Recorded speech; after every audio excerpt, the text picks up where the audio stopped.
नमो अरिहन्ताणं नमो सिद्धाणं नमो आहिर्याणं नमो वज्रायाणं नमो लोये सौवसाहुणम् अजर अमर विकल विकारी अविनाशी अनंत गुणधाम नित्य निरंजन भवदुःखभंजन ज्ञान स्वभावी सिद्ध प्रणाम ज्ञान स्वभावी सिद्ध प्रणाम। जय बोलो अनंतानंत सिद्ध भगवान की जय।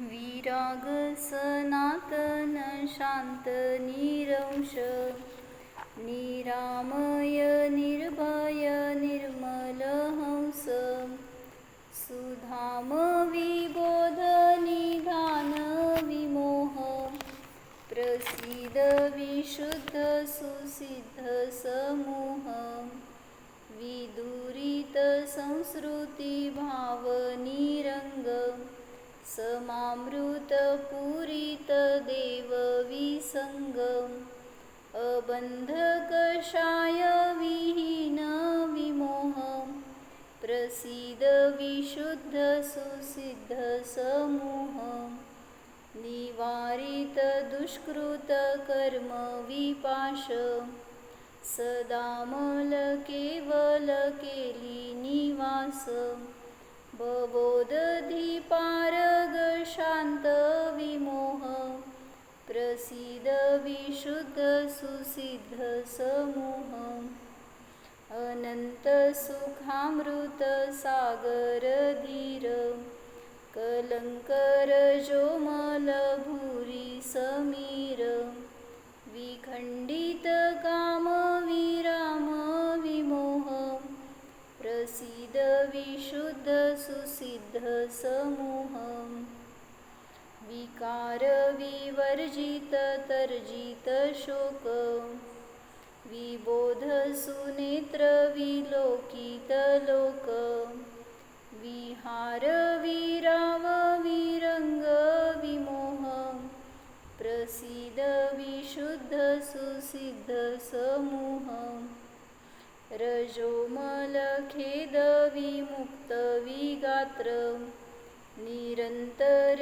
नित्य सुखामृत पात्र सुदर्शन राजित नाथ विमोह प्रसिद्ध विशुद्ध सुसिद्ध समूह।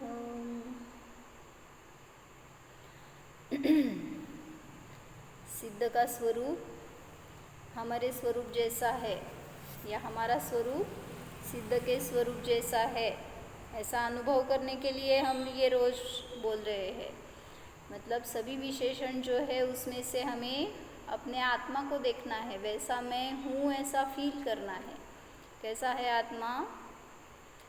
रजोमल खेद विमुक्त, रजोमल से विमुक्त है, खेद से विमुक्त है और विगात्र यानी देह से विमुक्त है।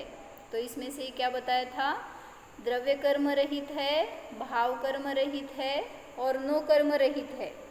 गात्र ये नो कर्म है, खेद ये भाव कर्म है और रजोमल लेंगे द्रव्य कर्म।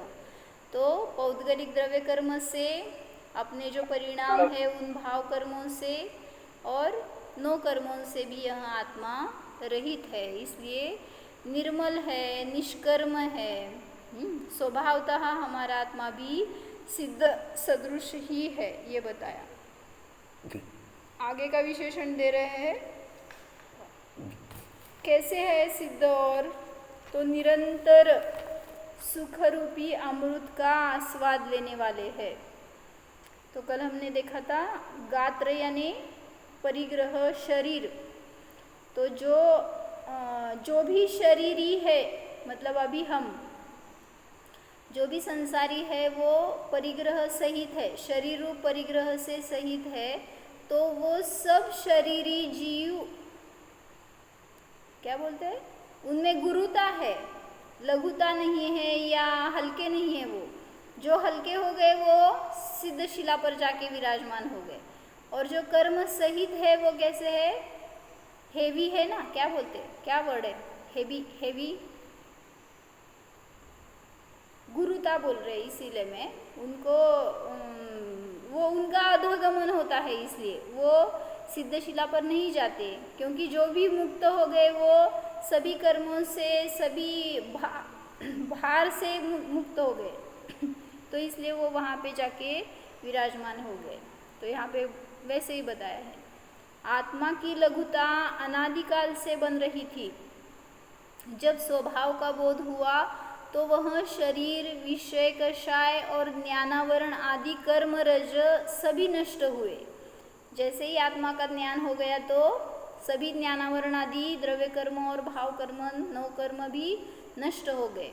कषायों के जाने पर भी शरीर तब तक साथ में था, तब तक केवल ज्ञान, केवल जीवन मुक्त थे। पता है मुक्त के दो भेद रहते हैं, कौन से, जीवन मुक्त और देह मुक्त।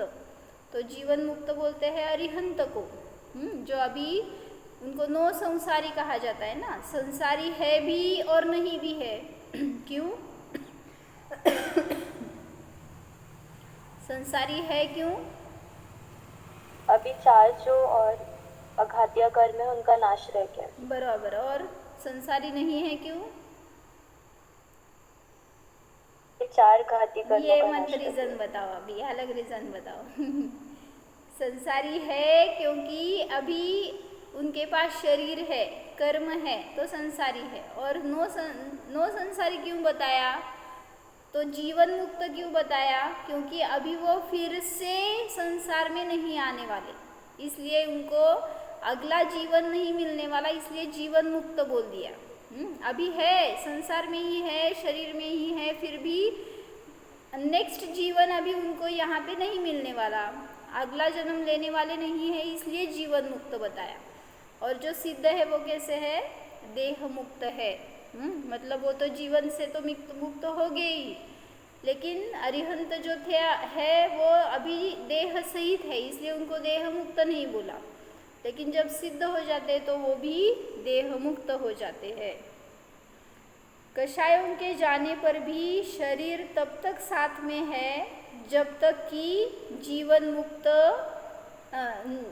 शरीर तब तक साथ में था, तब तक केवल जीवन मुक्त थे।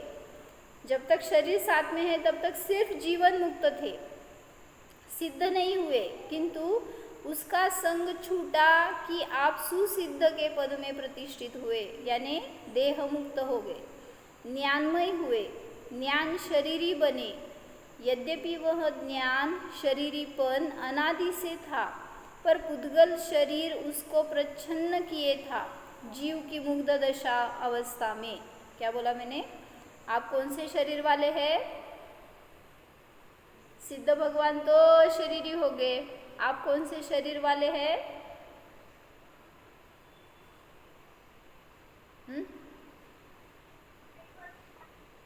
तो स्वभाव कामान, तेजस, व्हिडिओ ऑन ठेव, व्हिडिओ, ते शरीर आपलं आहे का, तेजस कार्मण शरीर, हम कौन से शरीर वाले हैं, तो ये बता रहे हैं जो सिद्ध है वो जैसे ज्ञान शरीर है वैसे भी हम भी ज्ञान शरीर है। मतलब स्वभाव से हमारा भी ज्ञान ही यह शरीर है, क्योंकि हम जीव है, हम थोड़ी ये पुद्गल वाले हैं। तो इसलिए बता रहे हैं अनादि से हमारा भी स्वरूप ज्ञान शरीरी ही है। पुद्गल का शरीर तो उपाधि रूप संयोग में आया हुआ है, उसको नष्ट करने का विकल्प भी नहीं है। जो भी सिद्ध होते हैं वो किस लिए और कैसे सिद्ध होते हैं, ऐसे ध्यान करके कि मुझे ये शरीर नष्ट करना है, कर्म नष्ट करने हैं, मुझे इस संसार का नाश करना है, क्या विकल्प है उनको, जो सिद्ध हो गए वो वो जो है ना उसका अनुभव करते हैं, अस्ति का चिंतन करते हैं, नास्ति का या निगेटिव ये मुझे नष्ट करना है, दूर करना है, ये विकल्प करते बैठेंगे तो सिद्ध नहीं बन सकते। जो है उसका अनुभव करो तो जो नहीं चाहिए वो उसका नाश हो जाएगा, ऑटोमेटिक हो जाएगा, उसके लिए आपको कुछ करना नहीं पड़ेगा। क्या बोला मैंने? क्या बोला मैंने? बोला क्या होगा? ऑटोमेटिक बंद हो गया आवाज। तो जो करना है ये विकल्प है ना, तो यही संसार है। मुझे कुछ करना है, जीव है वो तो कुछ कर नहीं रहा है, जीव तो निर्विकल्प है, तो मैं करता नहीं हूँ इसका अनुभव ही आपको मुक्त करने वाला है। लेकिन हम तो मुक्त करने के लिए स्वयं को, उसके लिए भी उद्यम कर रहे हैं। क्योंकि जो भी आप धर्म के नाम पर कर रहे हैं, जो पूजा अर्चा करते हैं, देव दर्शन करते हैं, तो उसमें भी आपके यही भाव रखते हैं कि मुझे मुक्त होना है, इससे छूटना है, कब ये संसार छूटेगा, कितना कष्ट है, ये सब परिणाम है, तब तक व्यग्रता ही है, आकुलता ही है। तो इसलिए बता रहे हैं आपको जो है उसका अनुभव करना है, तो नहीं है या नष्ट करना है वो निकल जाएगा। ठीक है, तो बता रहे हैं हम भी ज्ञान शरीरी है अनादि से, पुद्गल शरीर उसको प्रच्छन्न किए हुए है। अभी हमारे पास भी ज्ञान शरीर है तो उसको पुद्गल शरीर ने ढका हुआ है, और जब उसका नाश हो जाएगा तो वो ज्ञान शरीर जो है वो व्यक्त हो जाएगा, उसी को सिद्ध दशा हम बोलते हैं। आगे का विशेषण बताया है, निरंतर नित्य सुखामृत पात्र। कैसे है सिद्ध भगवान? निरंतर यानी अखंडित, यानी अविरत, निरंतर, सर्वदा नित्य सुख रूपी अमृत के पात्र है। सुख को अमृत बताया, सुख को स्वभाव बताया, उसको प्राशन करने वाले वो अकेले है सिद्ध। संसार के जितने भी सुख है वे सुखाभास है, सो भी ये निरंतर नहीं रहते। आप किस सुख में है? सुख में है कि दुख में है? जो आपको सुख लग रहा है ना, तो वहाँ पे क्या बताया भजन में? सुख आते हैं, दुख आते हैं, सुख आते हैं, दुख आते हैं, इन आते जाते सुख दुख में हम मस्त रहते हैं, हाँ मस्त रहते हैं। पता है भजन? आगे बढ़ो। अज्ञानी रोते रहते हैं, हम मस्त रहते हैं। आगे। कभी मान मिला जी भर भर के, अपमान हुआ जी भर भर के, इस मान अपमान के खेल में हम मस्त रहते हैं, हाँ मस्त रहते हैं। क्या बता रहे हैं? सुख भी और दुख भी ये आप सब इंद्रियों से देख रहे हैं, और वहाँ से आप उसकी परिभाषा कर रहे हैं कि मैं सुखी और दुखी। तो बता रहे हैं यहाँ पे न सुख न दुख, ये तो सुखाभास है, और दुख तो है ही नहीं, उसका तो अस्तित्व ही नहीं है, दुख है हमारा स्वभाव नहीं है। तो दुख कहाँ पर है? परिणामों में दुख है, आपने मान लिया इसलिए दुख है। तो बता रहे हैं जो भी संसार के सुख आपको सुख लग रहे हैं तो वो सब सुखाभास है। संसारी प्राणी को सुखाभास भी एक सा कहाँ रहता है? मतलब जो आप इंद्रिय सुख बोल रहे हैं वो भी एक सा कहाँ रहता है? कौन सर्वदा सुखी रहता है? जिसके पास आपको लगता है बहुत धन है तो वो सुखी रहेगा, हाँ या ना? क्यों? धन सुख का कारण है कि नहीं? थोड़ा सा विचार करके बोलना, ऐसे नहीं बोलना। धन सुख का कारण है कि नहीं? सबके पास का धन लेने वाली हूँ ऐसे, अगर आपने ना बोल दिया तो हाँ? कोई कोई किसके पास कितना धन है ना, सभी मुझे डाल देना अभी। धन सुख का कारण नहीं है। तो मान्यता तो बदलो ना पहले, उसको लेकर हम बैठे और बोल रहे क्या इससे मुझे सुख है, इतना ज़्यादा मिला तो सुख है, हाँ इतना व्यापार हो गया, इतना कमाई हो गई तो सुख है। ये मान्यता है ना, ये बदलो। आने वाला तो है, वो पुण्य के उदय से आने वाला है, पाप के उदय से जाने वाला है, लेकिन उसमें हमारी बुद्धि जो डाल रहे हैं और बोल रहे क्या इससे मुझे सुख है, तो ये सुखाभास है।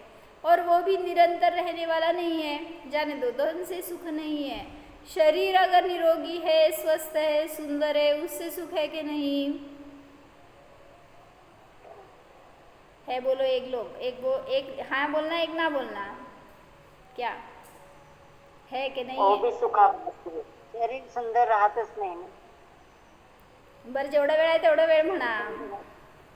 नाही नाही आहे त्यातून सुख नाहीच. हा, एवढं सजवता की त्याला, कुठं कुठं जाऊन काय काय करता आणि सजवता, तर ते पाहताना आनंद वाटतो तुम्हाला की मी सुखी आहे, मी सुंदर आहे. तो बता रहे हैं ये सुखाभास आहे. हाँ, ये शरीर भी सुख का कारण नहीं है। और क्या होती है सुख की वस्तु आपके पास? काय किससे सुख है? प्रसिद्धी. प्रसिद्धि, बराबर। लोकेशना जो हो गई या लौकिक नावलौकिक हो गया तो उससे मुझे सुख है। कोई आकर मुझे बहुत बहुमान दे रहा है, मुझे पूछ रहा है, तो हमें लगता है बहुत सुख है। तो इससे भी ये भी शाश्वत रहने वाला नहीं है ना, इसलिए ये बता रहे हैं कि सर्वदा सुखी कौन रहता है? चिंता, शल्य, उद्वेग, निरुत्साह, भय और तृष्णा सताया ही करती है। महासुखिया कहलाने वाले पुरुषों को भी सुखाभास निरंतर रहता है। क्या बताया? जो भी महासुखी दिख रहे हैं आप, उनको भी, मतलब अभी ले लो शला का पुरुष है, वो सुखी है कि दुखी है बताओ? उनके पास तो 3 खंड के अधिपति है, 6 खंड के अधिपति है, तीर्थंकर नाम कर्म है, कामदेव है, क्या नहीं है? सब है, रूप है, बल है, धन है, सब है, फिर वो सुखी के दुखी? तो बोल रहे हैं कि जिन्होंने उसमें अपनी बुद्धि लगाई, उससे मुझे सुख माना, तो वो दुखी ही है, वो सुखाभास ही है। संसार का स्वरूप भी ऐसा ही है। विवाह आदि शुभ और सुख के कहलाने वाले कार्य भी कितनी आकुलता पूर्ण होते हैं। विवाह अच्छा होता है कि बुरा होता है? आपको कहने का अधिकार ही नहीं है, नहीं बुरा होता है ऐसे, क्यों? नैन्सी, विवाह बुरा होता है। जो नहीं किए ना उनको बोलना चाहिए, जो किए वो ऐसे बहुत सारे लोग मिलते हैं हमें और बोलते पहले मिलने चाहिए थे माता जी, हम नहीं करते। काय सुषमा, काय म्हणायचं? हम बोलते हैं अभी भी कहाँ गई है, क्या गया टाइम, अभी भी पुरुषार्थ कर सकते हैं, छोड़ के आ जाओ, अभी कल्याण शुरू हो जाएगा। लेकिन नहीं, उनको वो करते करते ही धर्म करना है, उनको छोड़कर नहीं करना है। मतलब वो माता जी पहले भी मिलती ना तो भी कल्याण नहीं करते, लेकिन बोलते ऐसे माता जी के समाधान के लिए, माता जी को समाधान नहीं होता इससे। तो जो विवाह आदि कार्य है वो सुख देने वाले है कि दुख देने वाले?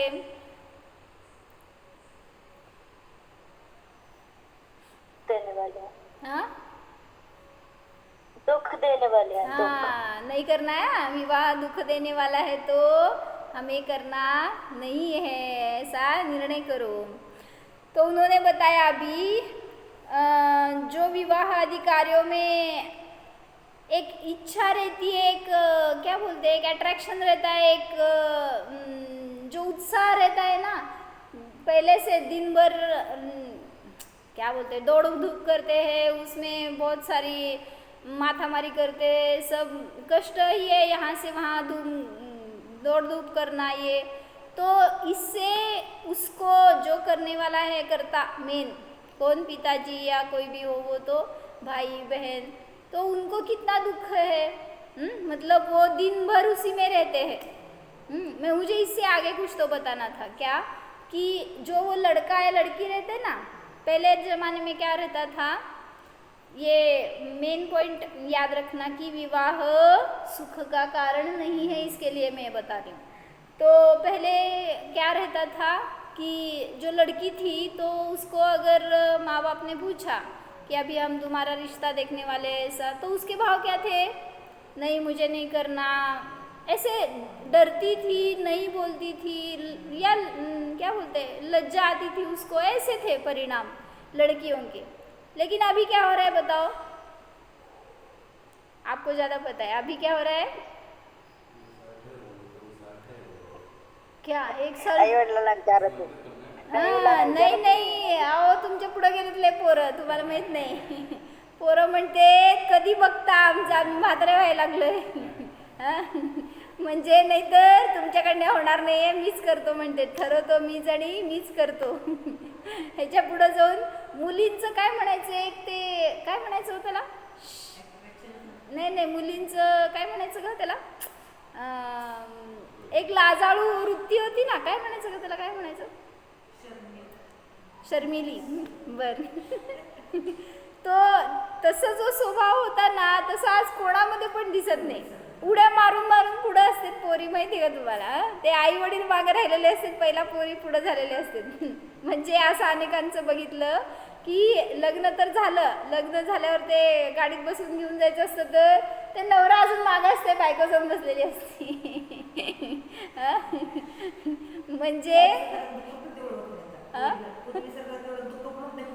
तेच की, ते नवरा रडताय, आता बायको रडत नाही. का रडताय हो नवरा?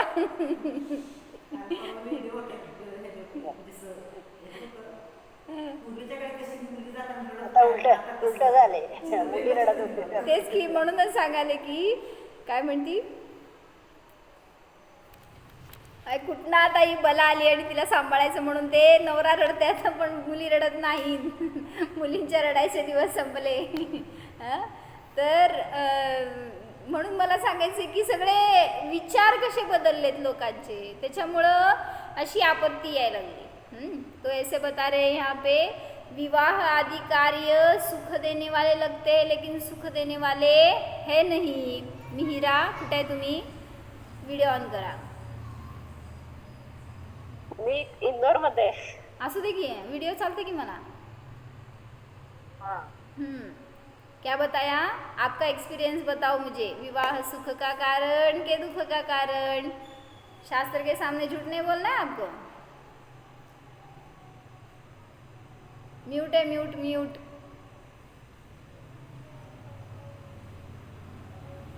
दोनों बराबर आहे.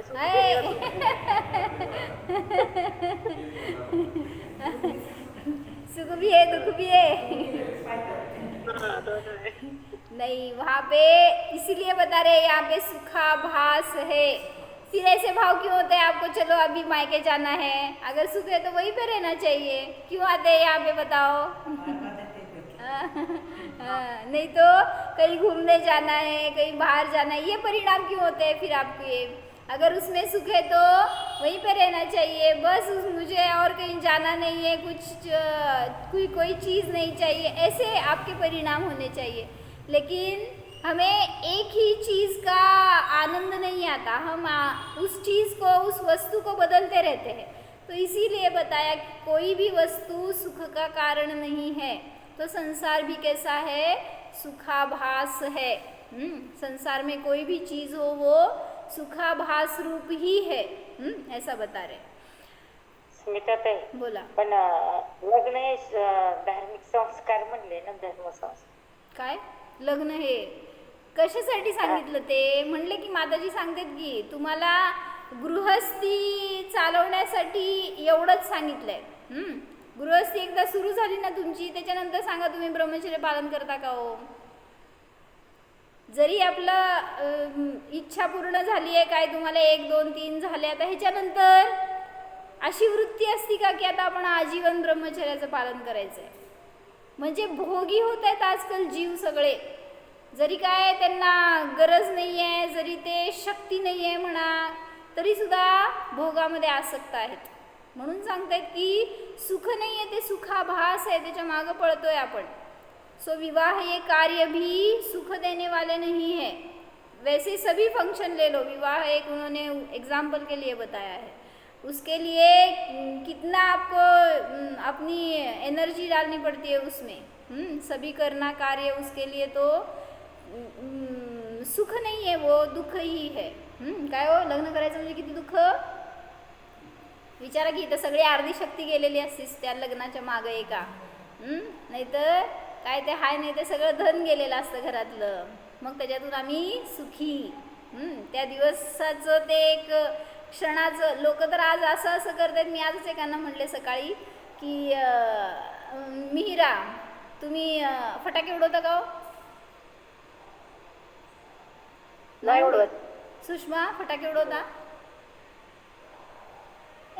नहीं. नेंसी नहीं. पटाखे जलाते? नहीं जलाते.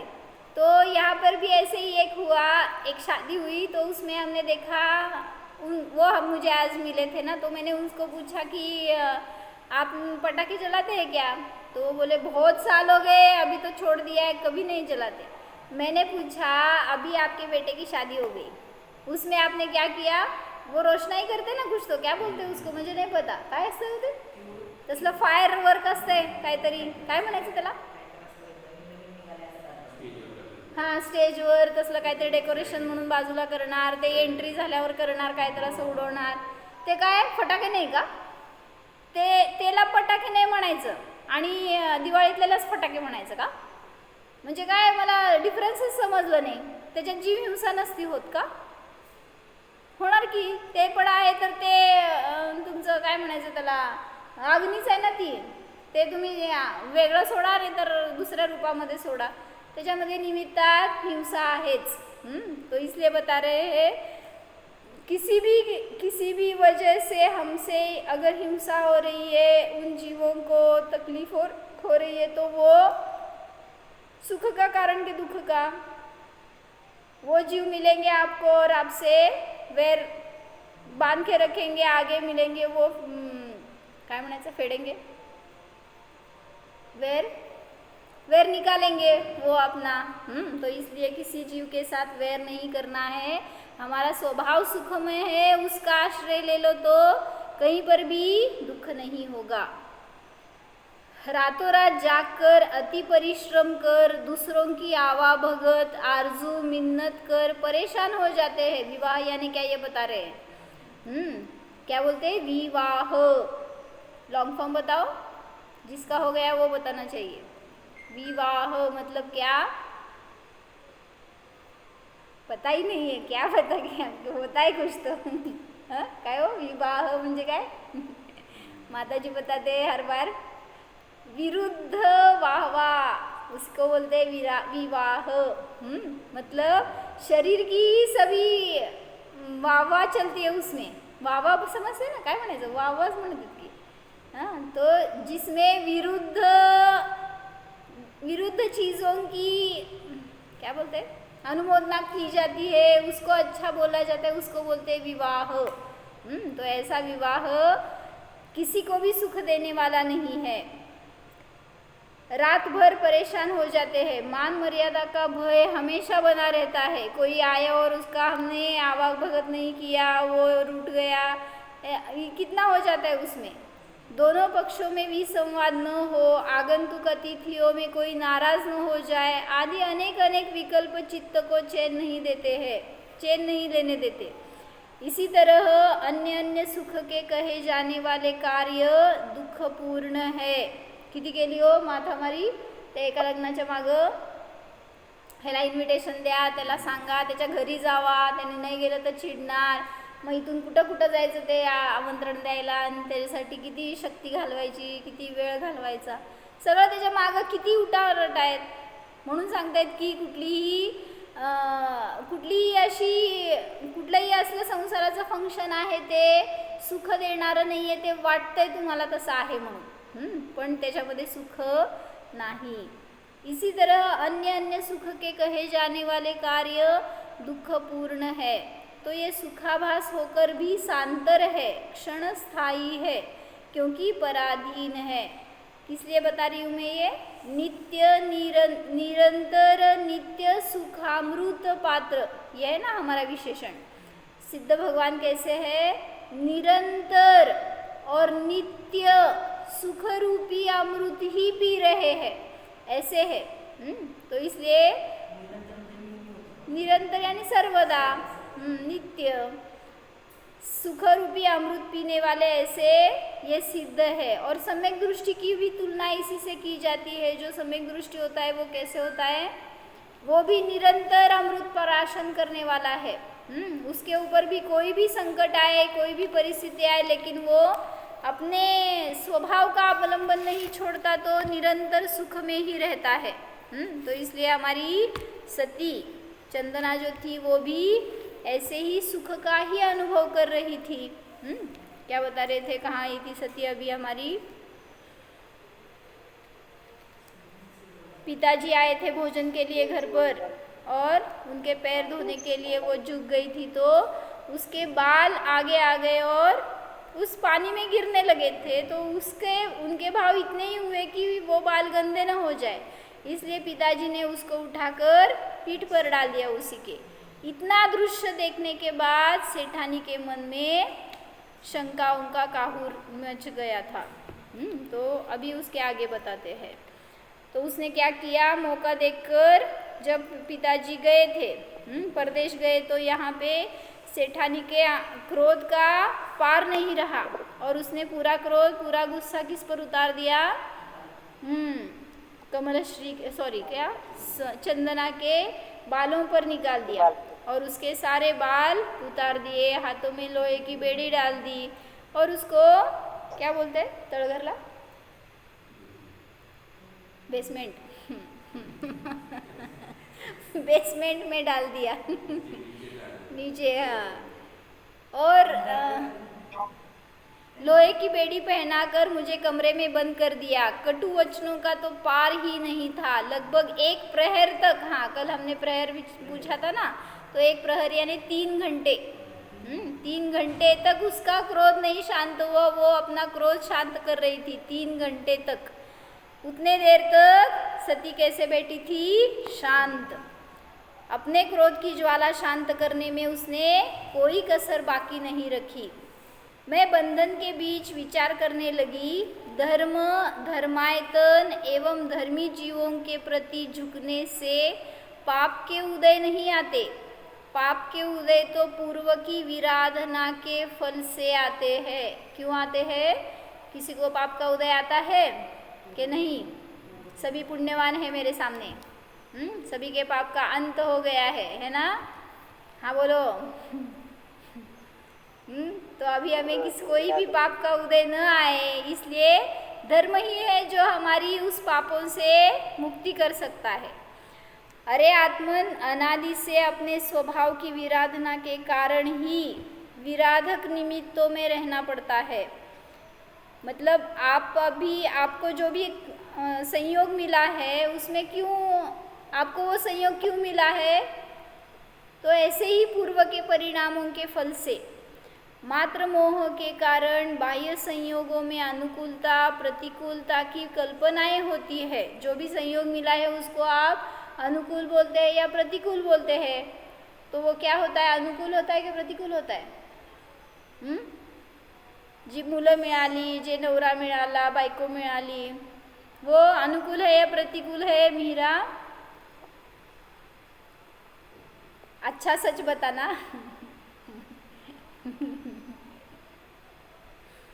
सोच रहे समझ में आ गया, रहने दो।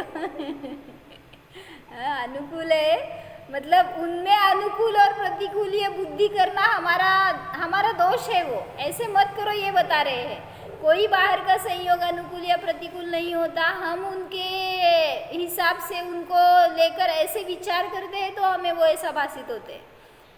मात्र मोह के कारण बाह्य संयोगों में अनुकूलता प्रतिकूलता की कल्पनाएं होती है। प्रत्यक्ष में ही दुख का मूल कारण स्वयं का अज्ञान एवं रागादि विकार है। क्या बताया मैंने? दुख का मूल कारण क्या है? क्या है? अज्ञान एवं रागादि विकार है। लिख के लो, क्या बताया मैंने? जो भी हमारे दुख का कारण है तो मूल कारण हमारा अज्ञान है। लिख लो मीरा, ऐसे बड़े बड़े अक्षरों में घर में लिखना चाहिए ऐसे। ये क्या? मेरे दुख का कारण मेरा अज्ञान है। पतिदेव नहीं, पुत्री नहीं, पत्नी नहीं, बच्चे नहीं, कोई नहीं। मेरे दुख का कारण मेरा अज्ञान है एवं रागादि विकार है। बाह्य दृष्टि से भी देखें तो संयोगों के मिलने में भी जीव का स्वयं का पूर्व उपार्जित कर्मोदय निमित्त है। यदि वहाँ दुख भासित होता है तो एक ही उपाय है कि उनमें अपनत्व न करे। मतलब आपको समझ में आता है, जो क्या बोलते हैं, मिर्चीला, मिर्चीज बोलते ना, मिर्ची, मिर्च, जो मिर्च होती है वो तीखी होती है, पता है, दुख देने वाली है, पता है, लेकिन आप खाते कि नहीं? कैसे खाते हैं? वर्णी जी बोलते हैं सी सी करके खाते हैं, लेकिन खाते हैं क्यों? उससे मुझे आनंद आता है, ये भाव है ना आपके, इसलिए वो छोड़ने को जी नहीं करता आपका। तो इसलिए बोल रहे हैं बाह्य दृष्टि से भी देखे तो संयोगों के मिलने में भी जीव का स्वयं का पूर्व उपार्जित कर्मोदय निमित्त है। यदि वहाँ दुख भासित होता है तो एक ही उपाय है कि उनमें अपनत्व न करे। आपको अगर दुख लग रहा है किसी संयोग में तो क्या करना चाहिए? संयोगों को दूर नहीं कर सकते। क्या करना है? उसमें से ममत्व निकालो, अपनत्व निकालो, मोह निकालो तो दूर हो जाएगा। अभी वो कहाँ जाती बताओ? चंदना जहाँ पे जेल में थी, अभी उसके कैद में थी, अभी उसको पता है कि वो सेठानी दुख का कारण है। क्या करना चाहिए था उसको? दीवार फान कर निकल जाना चाहिए था। वो या कुछ तोड़कर बाहर निकलकर भाग जाना चाहिए था। क्या करती वो? माताजी भी बताते हैं कर्म का उदय है तो कहीं पर भी जाओ, वो कर्म का उदय छोड़ने वाला नहीं है। सिर्फ यहाँ पे आ रहा है तो अलग टाइप से आ रहा है, अलग जगह पे जाएंगे तो अलग टाइप से आ जाएगा। मतलब लोग क्या करते हैं, यहाँ पे आत्महत्या करते हैं, क्यों? कर्म का उदय दुख दे रहा है। जाएंगे कहाँ पर? नरक में जाएंगे तो वहाँ पर बताओ कैसा दुख है? इससे कम है? उसकी क्वांटिटी भी ज़्यादा है और क्वालिटी तो पूछो ही मत। बेस्ट क्वालिटी है। कहाँ पर? नरक में, जो दीर्घ काल तक आपके साथ रहेगी। तो इसलिए बता रहे हैं इतना अपने दिमाग में फिक्स कर लो, जो भी मुझे दुख होता है उसका मूल कारण मेरा अज्ञान है, मेरे रागादि विकारी भाव है। तो इसको दूर करेंगे तो कोई भी समर्थ नहीं है हमें दुखी करने के लिए। यदि वहाँ दुख भासित होता है तो एक ही उपाय है कि उनमें अपनत्व न करे। तो उसकी बुद्धि ऐसी थी कि चंदना की, कि ये मेरे नहीं है या मेरे दुख के ये कारण नहीं है। सेठानी जो भी सामने थी, उन्हें अपना स्वीकार नहीं करे, अपनी दृष्टि अंतर में कर लेवे तो सभी दुखों का अंत उसी समय हो जाएगा। हम बाहर कुछ बदलणे का प्रयास करते हैं। आजच मला एक जणांचं कॉन्टॅक्ट झालं, तर त्यांना मी धर्माचे 4 गोष्टी सांगत होते। म्हणजे मी सांगितलं त्यांना की तुम्हाला इतके उदय येत आहेत, इतकं त्रास होतोय, तर त्याचा उपाय काय? बाहेर पडायचं, प्रतिक्रमण करा, दान करा, त्याच्यातून बाहेर पडू शकाल, क्षमावली करा। तर माझं ऐकायचं राहिलं, मला पहिल्यांदा ऐकवलं काय म्हणले, तुम्हाला माहीत नाही म्हणले, मला कसले कसले लोक भेटलेत। म्हटलं असेल, सगळे उदय तुम्हाला आले असतील, पण त्याच्यामध्ये धर्म आहे तो तुम्हाला सोडवणार आहे। मग आम्ही काय धर्म करत नाही का? आम्ही पण धार्मिक आहे। मग ते समोरचेच धर्म करतात का? आम्ही पण करतो। म्हटलं एवढं समजून घ्या, जे करताय ना ते कमी पडतंय आणि पाप आहे ना ते जास्त आहे। तर मग त्याला जर संपवायचं तर काय करायला पाहिजे? वाढवा ना, धर्म वाढवा। तर जे काय तुम्ही धर्म म्हणून करता ते चुकत असणार आहे? नाहीच। म्हणजे आम्हीच चुकतो का? हे काय म्हणजे म्हणायचं विपरीततेचं जर श्रम असेल ना, तुम्ही कितीही चांगली गोष्ट टाका डोक्यामध्ये, त्या ज्ञानामध्ये ते फलित होत नसतं, उलट त्याचं विष होतंय. आम्हालाच का सांगतायत, आमचाच का उदय नाही म्हणते, आमचं काही दोष नाहीच असं म्हटल्यावर काय समजावून सांगायचं. हा हा, स्वीकार झाला तर सुटणार.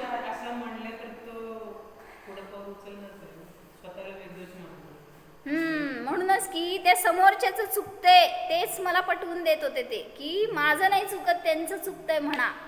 म्हटलं चुकत असेल त्यांचं पण चुकत असेल, पण आपण चांगले वागा किंवा आपण धर्मातून बघा तर तुमचं दुःख संपेल नाही. इतकी जबरदस्त उदय असतो ना कर्मांचा, असं वाटलं की धार्मिकांचं सानिध्य मिळालं, तत्वज्ञान मिळालं, जाऊ देत तिथं दिव्यध्वनी मिळाली ना ऐकायला, तरी सुद्धा असे जीव कधी कधी बदलत नाहीत. मग कसं हो, त्यांचं कोण कल्याण करणार आहे. आणि त्यांचे विचार की त्या समोरच्यानी बदलावं. म्हटलं आपण बदलत नाही आहे, ते देव येऊन तुम्हाला बदलू शकणार नाही आहे, तुम्ही समोरच्याला काय बदलणार आहे हो मग. म्हणजे ते विचार पण करणं चुकीचं आहे की कोणी चुकतंय आणि त्यांनी बरोबर वागावं. मी म्हटलं आपण आपल्याला बदलायचं, दुसऱ्याला आपण बदलू शकत नाही. म्हणजे हे विचार नाही होत. जेव्हा उदय असतात ना असे तीव्र, त्यावेळी सगळे प्रतिकूल वाटतात.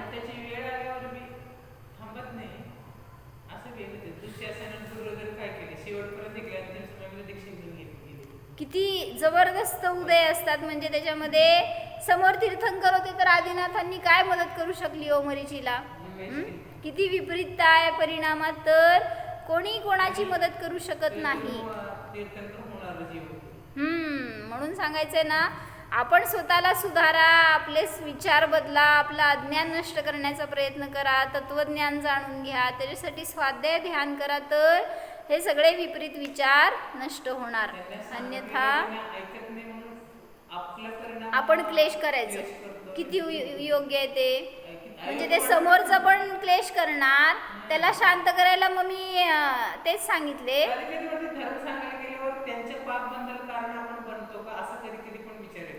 नाही, असं कशाला आपण विचार करायचा. मग तुम्ही बघत बसलं तर काय तुम्हाला पुण्य का. म्हणजे त्यांच्या ओळखीच्यांना पण एकांना सांगितलं मी,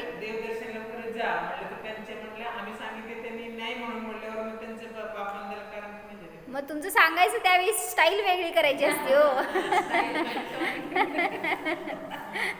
म्हणजे काय सांगितलं की ते जसं पोरांना सांगतात ना, तुझ्या हाताच्या हातात चोख चाकू गेलं तर ते काढून घ्यायचं असेल तर काय करायचं, ते काढून नाही म्हटलं तर ते गच्च धरून बसेल अजून थोडं, तेच त्याला दुसरं द्या तर सोडून देईल. तसं तुम्हाला पण सांगायचं तर वेगळ्या तऱ्हेने सांगा, जेणेकरून त्यांना पटावं. मग म्हणूनच मी पण काय केलं, त्यांच्या ओळखीचे जे कोणी होते ना दुसरे, त्यांना सांगितलं की तुम्ही त्यांना असं प्रेरणा करा किंवा असं धर्म शिकवा, त्यांचं स्थितीकरण करा. तर ते मला म्हणाले मी सगळे प्रयत्न करून झालेत. ते माझ्यावर पण रोष करतात आता, ज्यांच्याशी मी बोलले ना, तर ते म्हणाले की त्यांची आता तशी मेंटॅलिटी नाही आहे की त्यांनी कोणाचं ऐकून घेतील. त्यामुळं मी जरी धर्म शिकवायला गेलो, सांगायला गेलो, तरी ते मला दोषी ठरवतात आता. मग म्हटलं ठीक आहे, आपले क्लेश न होता सांगा. तुम्हाला जरी त्यांनी दोष देत आहेत ना, तरी सुद्धा आपली स्थिरता ठेवा. आपला धर्म सोडून दुसऱ्याला धर्म शिकवू शकत नाही आपण. माझ्या धर्माचा नाश न हो, सुखाचा शांतीचा नाश न हो, इथंपर्यंत जाऊन पुरुषार्थ करा. त्याच्या पुढं राम राम. म्हणजे आम्हा सांगते काय ते आहे ना, काय दया करो पहले अपने पर, आराधन से नहीं छिगो, कुछ विकल्प यदि आवे तो भी संबोधन समतामय हो. कैसा संबोधन करना है आपको, समतामय करना है. हम संक्लेशित होकर उनका संक्लेश थोड़ी दूर कर सकते हैं. इसलिए ऐसा प्रयत्न करो जिससे धर्म का महत्व उनको समझे, या वो धर्म के लिए थोड़ा सा आगे बढ़े, उनके जीवन में धर्म जाए. ऐसा कुछ करना चाहिए, न कि और धर्म से विरुद्ध परिणति हो, ऐसा नहीं करना चाहिए. तो धर्म को समझो तो हमें भी सुख और शांति ज़रूर मिलेगी. ओम जानो यह मैं जीव स्वयं सुखमय हूँ। मेरा सुख पर के अधीन नहीं है, जानो। यह मैं जीव निसंसार स्वरूप हूँ, निर्दोष स्वरूप हूँ, निष्कर्म रूप हूँ, जानो। इस संसार में मेरा किसी से कोई भी संबंध नहीं है, जानो।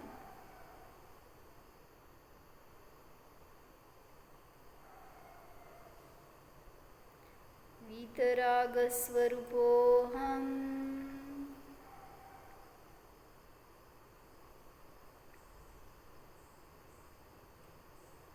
निसंक्लेश स्वरूपोऽहम्।